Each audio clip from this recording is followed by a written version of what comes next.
নমস্কার, আমি মিনময় কটুকথা আজকের সিরিজে ডগ এসআই পাঠশালা আপনাদেরকে স্বাগত।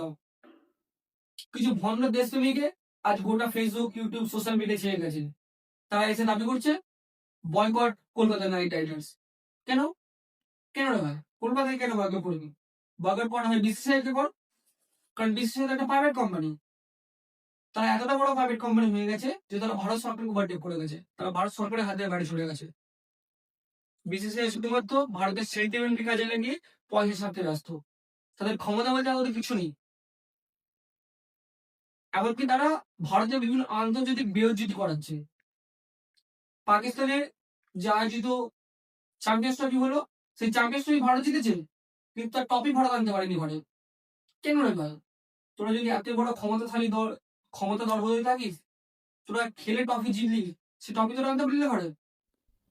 অথচ নাটকের বেলায় পুরো ফুল দমে চালিয়ে যাচ্ছে। কি না, পেহেলগাম হামলা হয়েছে, এই জন্য আমরা পাকিস্তানের বিরুদ্ধে ম্যাচ খেলতে যাবো না পাকিস্তানে।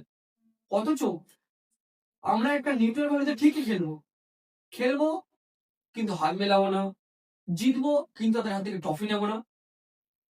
এরকম দুচরিতা কেন রে ভাই? কিছু বলা হলে না আমাদেরকে রাজনীতির সঙ্গে যোগ করা হচ্ছে, আমরা তো সরকার নই, ক্রিকেটকে রাজনীতির সঙ্গে যোগ করা উচিত নয়। তাহলে তোরা এমন একটা ভাব নিয়ে চলছিস যেন বিসিসিআই এবং ক্রিকেটারদের ওপরে গোটা দেশ প্রেসার দিয়ে রেখেছে দেশকে রিপ্রেজেন্ট করার জন্য। এইসব রিপ্রেজেন্ট এটা কিচ্ছু না, শুধুমাত্র পয়সা কামানোর ধান্দা। স্বার্থ ছাড়া বিসিসিআই এক পা চলে না।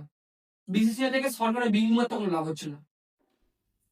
মুস্তাফিজুর রহমানকে বাদ দিত না যদি না পাবলিক প্রেসার আসতো। কিন্তু আমি এটা একটা কথা বুঝতে পারছি না, শাহরুখ খানের দোষটা কোথায়? শাহরুখ খানকে কেন দায়ী করা হচ্ছে? এটা একটা প্রাইভেট কোম্পানি যে আরো 10টা কোম্পানিকে নিয়ে একটা লিগ চালায়। 10টা কোম্পানি আসে, তারা টাকা ঢালে, 10টা টিম তৈরি করে। আপনাকে বিনোদন দেওয়ার জন্য? না মশাই, শুধুমাত্র পয়সা ইনকামের জন্য।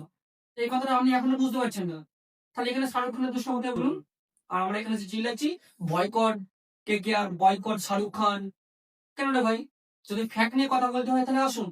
যদি ভণ্ডামি কথা হয় তাহলে করতে পারেন। আপনার ডেট, আপনার প্রোফাইল, আপনি যা ইচ্ছে করতে পারেন। নমস্কার। যদি ভিডিওটা ভালো লাগে থাকে পাশে থাকবেন।